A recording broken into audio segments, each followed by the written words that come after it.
Salut YouTube, c'est Vicky, j'espère que tu vas super bien. Moi je vais très bien. Par rapport à la dernière vidéo, j'étais un peu stressée, ça va plutôt bien. Je trouve le coin sympa. C'est pas exactement dans Montréal même, au centre-ville de Montréal, c'est plutôt dans les périphériques. On appelle précisément où je suis les Laurentides. Et jusqu'ici, voilà, c'est pas mal, j'aime quoi. Donc avant d'entrer dans le vif du sujet, j'aimerais vous annoncer que après le tirage du 5 et du 8 juillet dernier, il y a eu un tirage ce 23 juin où plus de 3000 personnes ont été tirées à présenter une demande de résidence permanente. Je vais quand même rappeler que ces personnes qui ont été tirées, c'est des personnes qui ont l'expérience canadienne. C'est-à-dire elles ont travaillé au Canada pendant au moins un an. Elles ont donc qualifié pour faire leur demande. Maintenant, le score était de 445. Le plus petit score était de 445. Donc, si vous n'avez pas encore pensé à faire votre demande, c'est le moment. Vous remarquez, la dernière fois que ça a été tiré, c'était le 8 juillet. C'est ça, oui, le 8 juillet. Et 2 semaines après, ils ont tiré. Quand est-ce que sera le prochain tirage? On ne le sait pas. Mais vous pouvez faire votre demande ces jours-ci, par exemple, et être tiré les jours qui viennent. Je ne sais pas, est-ce que ce sera dans 2 semaines, est-ce que ce sera dans 3 semaines? Ça ne vous coûte rien d'être présent dans le bassin. Maintenant, sur quoi va porter la vidéo d'aujourd'hui? Sur le couple au Canada. Faut-il immigrer seul ou faut-il immigrer en famille? J'ai fait la vidéo parce que plusieurs personnes m'ont contacté en me disant mon conjoint, ma conjointe ne veut pas immigrer. Est-ce que je peux immigrer seul? Ne vous sentez pas indexé honnêtement parce que si vous pensez que vous êtes la seule à m'avoir contacté, non. Plusieurs personnes m'ont contacté me posant cette question. Je ne conseillerais pas ça du tout à quelqu'un. Non pas seulement parce que je ne veux pas briser le ménage de quelqu'un, je ne veux pas encourager quelqu'un à briser son ménage simplement à cause du Canada. Mais parce que le Canada en lui-même, c'est un pays de famille. C'est un pays qui aide les couples parce que les couples sont appelés à être ensemble. Imaginez un peu si vous avez vos enfants. Vous voulez immigrer, vous voulez par exemple dire ok, je vais immigrer avec 2 enfants. La vie au Canada avec 2 enfants, c'est pas comme la vie en Afrique avec 2 enfants. Où vous pouvez vous tourner par exemple, vous dites au voisin, regarde un peu mes enfants, je m'en vais quelque part, j'arrive. Non. Si vous faites ça ici, on vous prend vos enfants, on vous les enlève.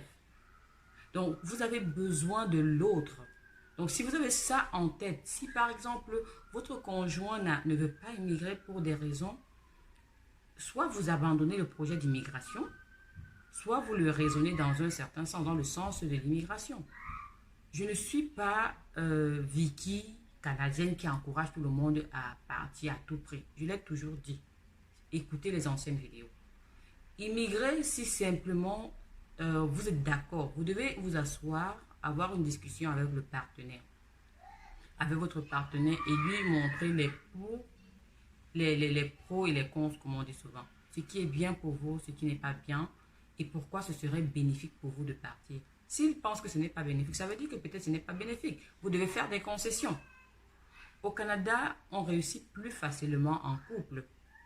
Mais attention, je ne suis pas en train de dire que les personnes qui sont seules ne réussissent pas. Elles réussissent aussi. Mais c'est plus facile en couple.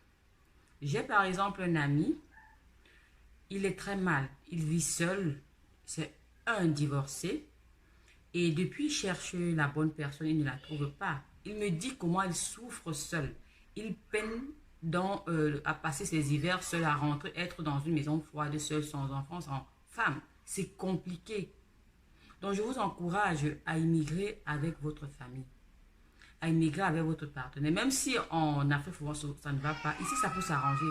Parce que il n'y a pas des bars, il n'y a pas des maquis, ils vont aller boire. Du coup, ils seront obligés de rester à la maison avec vous. Et c'est ça qui va développer l'amour dans le couple. C'est ça qui va développer l'amour. Et si vous forcez votre conjoint ou conjointe à immigrer, malgré le fait qu'il ne le veuille pas, lorsqu'il va arriver au Canada, la moindre difficulté qu'il aura, il va vous dire, je ne voulais même pas venir. C'est toi qui m'as forcé, c'est toi qui m'as forcé. J'étais bien là-bas et voilà ce que je suis venu faire. Et du coup, ça va créer les tensions dans votre couple. Et vous allez divorcer, on va dire, le Canada brise les couples. Alors que ce n'est pas le cas. C'est parce que vous avez forcé l'autre à adopter votre point de vue. Donc, réfléchissez bien, parlez.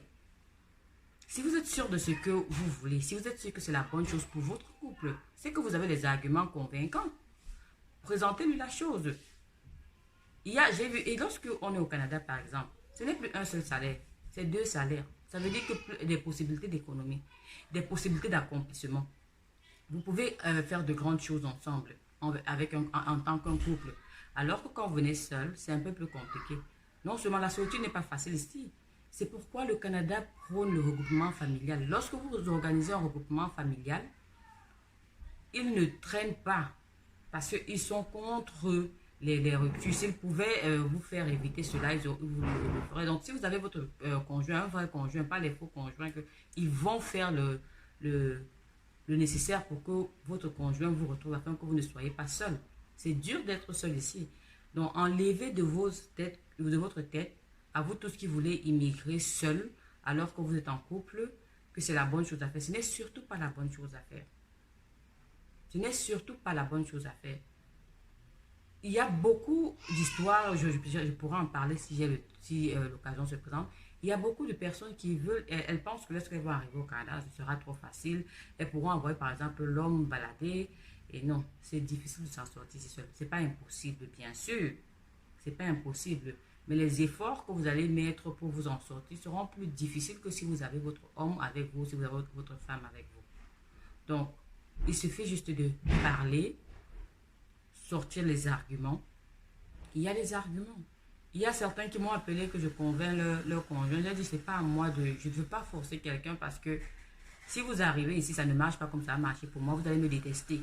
Vous allez dire, Vicky nous a forcé, elle a dit ce qui n'était pas vrai. Je vous présente les choses telles qu'elles sont.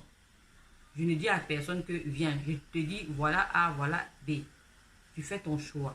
Parce que ce qui me plaît moi ne va pas te plaire toi.